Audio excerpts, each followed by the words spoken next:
Sejam todos bem-vindos a mais um estudo diário do Vem Segue. Meu nome é Vanderlei, hoje é dia 13 de janeiro e hoje eu vou compartilhar com vocês José Smith, História, versículo 36. O que está acontecendo aqui é que o anjo Moroni havia aparecido ali a José Smith e falou para ele de um trabalho que Deus tinha para fazer por meio da mão dele, ou seja, traduzir o livro de Mórmon, algumas coisas ali, e também citou algumas escrituras para ele ali, tá bom? Nas 3 visitas que ele fez ali, ele citou essas escrituras, que eram escrituras de Malaquias, Joel, em Atos e Isaías, tá bom? E no versículo 39 aqui, José Smith ele menciona sobre algumas dessas escrituras e versículos que foi lido para ele, tá bom? Diz aqui no versículo 39.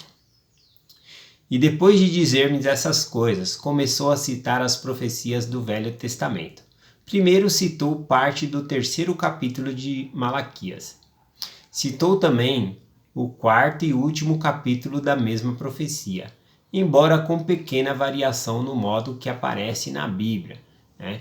Então ele conta aqui que o anjo Moroni ele citou Malaquias ali, o capítulo 4, mas de maneira diferente, com algumas pequenas variações. Eu quero falar um pouco sobre essas variações de que o anjo Moroni falou da maneira que nós temos hoje na Bíblia. Tá bom? Então eu vou ler primeiro na Bíblia como tá, depois a gente faz uma comparação, se o texto ficou mais claro, se trouxe mais luz e conhecimento para nós, tá bom?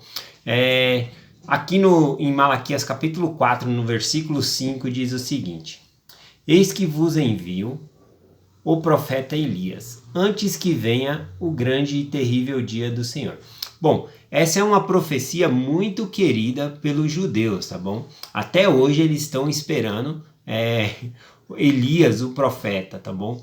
Vir ali, porque é mencionado nessa profecia que ele vai vir antes do terrível e grande dia do Senhor, ou seja, o julgamento final, antes da segunda vinda. Elias, o profeta, ele vai vir, tá bom? Bom, aqui na escritura é mencionado o profeta Elias, e é importante dar esse termo, né, falar o profeta Elias ou profeta, porque o nome Elias, tá bom? Ele tem um significado, tá bom? Ele é um título, na verdade.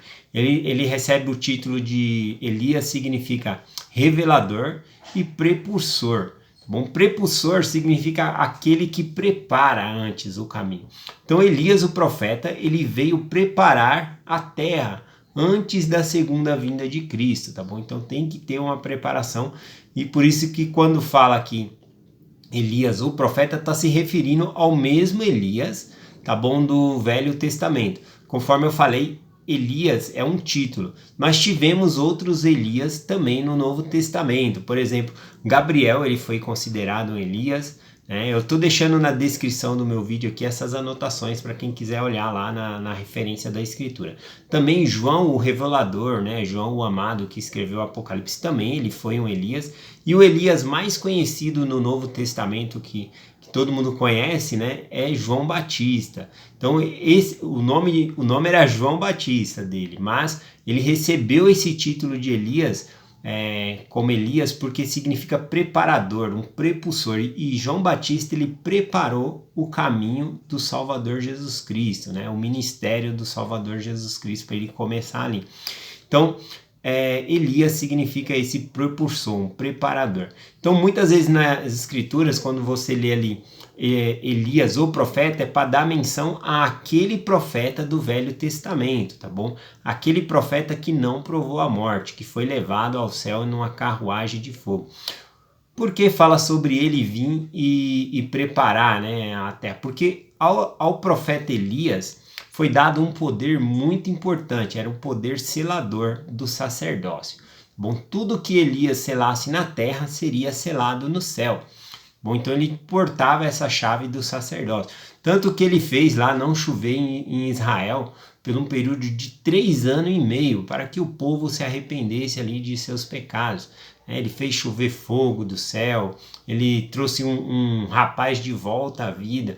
Então, o poder selador do sacerdócio, ele foi dado essa chave a Elias, e ele tinha esse poder, tá bom? Outros profetas também receberam já esse esse poder selador, tá bom? Por exemplo, Nefe também, né, no livro de Mórmon ele tinha recebido esse poder. Deixa eu ver se eu lembro de mais alguém. Pedro, Tiago e João também receberam, né? No capítulo 16 de Mateus, Jesus Cristo diz, né, para Pedro, eis que tu és Pedro e sob esta pedra edificarei a minha igreja e te darei, né, a chave. Ele diz bem assim, deixa eu pegar aqui no versículo certinho, no versículo 19. E eu te darei as chaves do reino do céu, e tudo que ligares na terra será ligado no céu, e tudo que desligares na terra será desligado no céu. Então esse é o poder de Elias mencionado, tá bom? É o poder selador, que tudo que é selado na terra é selado no céu. Então, aqui no capítulo 16, o versículo 19, o Salvador Jesus Cristo promete esse poder a Pedro ali.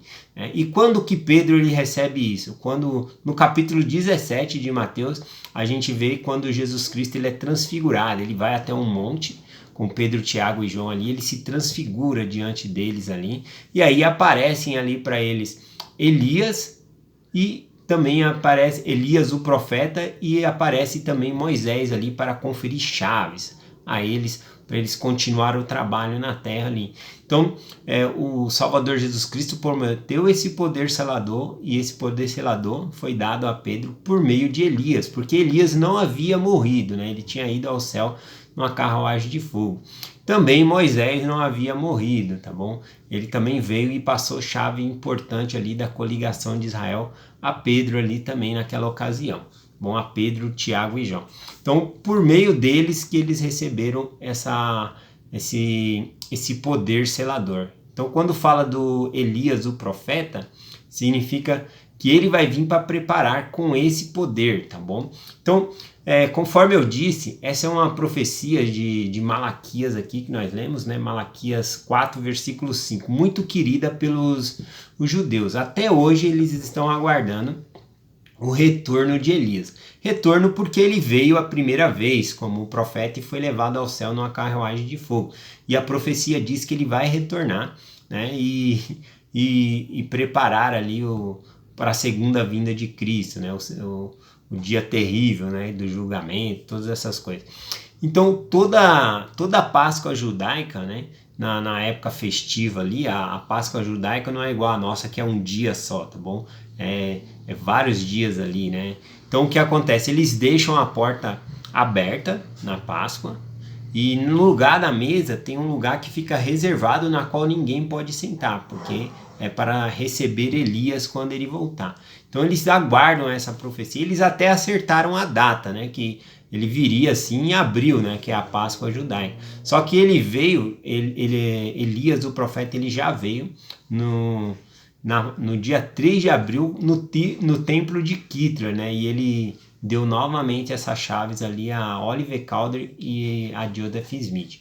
Bom, então só para fazer uma diferenciação do que é o Elias, o profeta, e os outros Elias, o que são. Bom, então esse versículo ele fala realmente desse Elias, o profeta, né? Eu vou até ler de novo aqui, ó. Malaquias capítulo 4, versículo 5. Eis que vos envio o profeta Elias, antes que venha o grande e terrível dia do Senhor. Então, antes da segunda vinda de Cristo, o profeta Elias viria. Bom, no caso, os judeus ainda estão esperando o retorno de Elias e ele já veio. E eles também estão aguardando a primeira vinda de Jesus Cristo, mas Jesus Cristo já veio a primeira vez, né? E as escrituras que eles lembram, que eles aguardam a vinda de Cristo, é quando Cristo vai vir em glória, né? Já na segunda vinda. Eles não reconheceram Cristo quando ele nasceu ali no estábulo, tá bom? Como ele veio humilde na primeira vez. Bom, dando continuidade aqui, falando sobre esse Elias, eu vou falar um pouquinho agora sobre a diferença dos versículos, do jeito que Moroni citou e do jeito que está aqui. Bom, a Malaquias, o capítulo 4 e 5 eu já citei, né?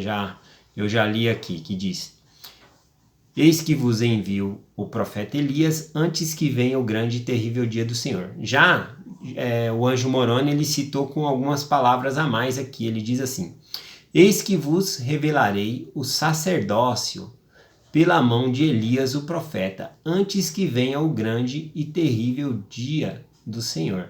Então aqui ele já fala que por meio de Elias viria o sacerdócio ali, ele revelaria o sacerdócio, que foi o que aconteceu no dia 3 de abril no templo de Quitra, tá bom? E o versículo 6 em Amalequias 4 diz assim: e ele converterá o coração dos pais aos filhos, e o coração dos filhos a seus pais, para que eu não venha e fira a terra com maldição. Bom, aqui eu achei que fica muito mais claro quando o Moroni ele fala, tá bom? Ele fala com algumas alterações aqui também, tá bom? A gente pode estar fazendo uma comparação aqui. Ele diz assim, ó: e ele plantará no coração dos filhos a promessa feita aos pais. Então, quando ele fala que Elias vem e plantará, né, no coração dos filhos as promessas feitas, que promessas são essas? São promessas de exaltação, promessas de salvação, de realmente vida eterna, de voltar a viver com Deus. O convênio que Deus havia feito ali com Abraão, Isaac e Jacó. Então, por meio do profeta Elias, que trouxe esse poder selador. No templo, né, nós podemos ser selado com nossa família. Então, esse é o poder selador de Elias, tá bom? Que é mencionado sobre a preparação. Então, a terra, ela está sendo preparada por meio desse poder selador.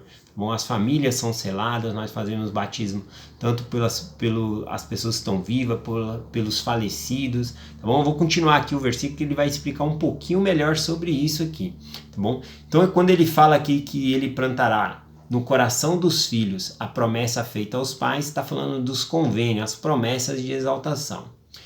E o coração dos filhos voltar-se-ão para seus pais, ou seja, as mesmas promessas de bênçãos, de salvação que nós temos, nós devemos ajudar os nossos antepassados, né? Nosso coração vai se voltar para eles e ajudar esses antepassados também a receberem as mesmas ordenanças por meio da obra vicária, tá bom? Dentro do templo. Ele continua ainda no mesmo versículo, né? Eu estou lendo lá em Joseph Smith História, versículo 39 agora. Para finalizar, ele ainda no mesmo versículo ele diz assim: se assim não fosse, toda a terra seria totalmente devastada na sua vinda.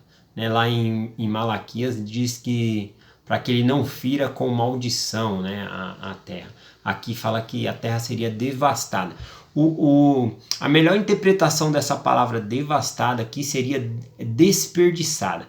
Lembra que no começo do versículo aqui ele está falando de uma promessa que seria plantada no coração dos filhos. Então vamos imaginar uma horta mesmo, uma vinha, né, com todos os seus frutos ali, né? Então ele fala que na segunda vinda de Cristo a terra seria desperdiçada se não tivesse esse poder selador.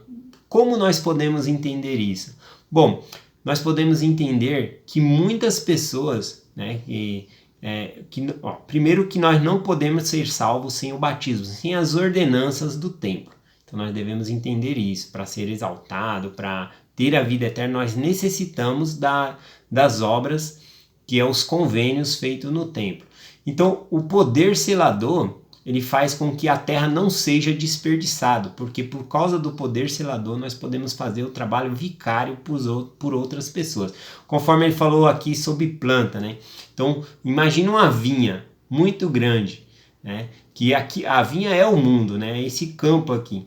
E quantas pessoas são justas, que viveram guardando os mandamentos ali, mas não conheceram o evangelho? E por causa que não fez as ordenanças, essas pessoas não vão poder voltar a viver com Deus? Então seria um grande desperdício na segunda vinda essas pessoas que não tiveram a oportunidade de ser batizada, de ser selada, né, de fazer os convênios de Deus, deixarem de ser salvos. Então é nesse requisito aqui que fala, quando na segunda vinda de Cristo seria um grande desperdício na terra se não houvesse esse poder selador. Então dessa maneira o profeta Elias ele veio preparar o caminho para a segunda vinda, para que não haja esse desperdício, tá bom? Então é isso que nós devemos entender desse versículo aqui. Bom, eu só vou compartilhar, hoje a mensagem foi mais explicativa, né? Muitas pessoas têm essa pergunta sobre por que falar o profeta Elias e Elias, então eu quis explicar um pouquinho. Mas eu sou muito grato aí por esse poder selador, né? Que tudo que é selado na terra é selado no céu. E eu deixo essa mensagem em nome de Jesus Cristo. Amém. Até amanhã.